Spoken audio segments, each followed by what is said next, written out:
அவங்க கூட உரையாடிட்டு இப்படி வருவோம். அங்கே ஒரு ஒரு கிட்டத்தட்ட ஒரு 10-15 குடும்பங்கள் இருக்குது. அவங்க வீட்டுக்கெல்லாம் ஒன்றுன்னா கையை கட்டிட்டு போய் சாப்பிட்டுட்டு இப்படி வர்றது. ஏதாவது காஃபி டீ ஏதாவது ஸ்நாக்ஸ் எடுத்துட்டு. அப்புறம் எங்கள் ஊரில் ரொம்ப ஃபேமஸ் வந்து நம்ம ஊரில் வந்து சேவைன்னு சொல்லுவோம், இவங்க வந்து சேமியாம்பாங்க. சேமியா வேறு சேவை வேறு இல்லை, இவங்க வந்து சேமியாம்பாங்க. சிக்கன் சேமியா அது ரொம்ப ஃபேமஸ் அந்த ஊரில். நிறைய கடைகள் வெறும் தலைவா 10 ரூபாயா?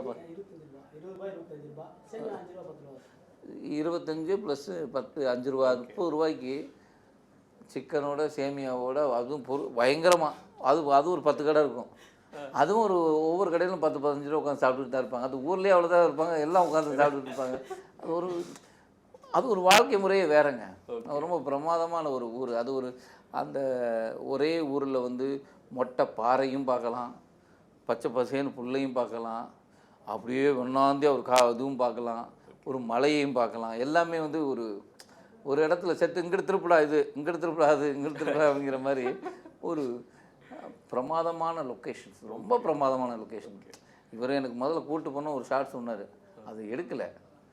ஆனால் நான் அதுலேயே மிரண்டேன். அந்த ஷார்ட்டு சொன்ன தலைவன் ஐயோ பயங்கரமாக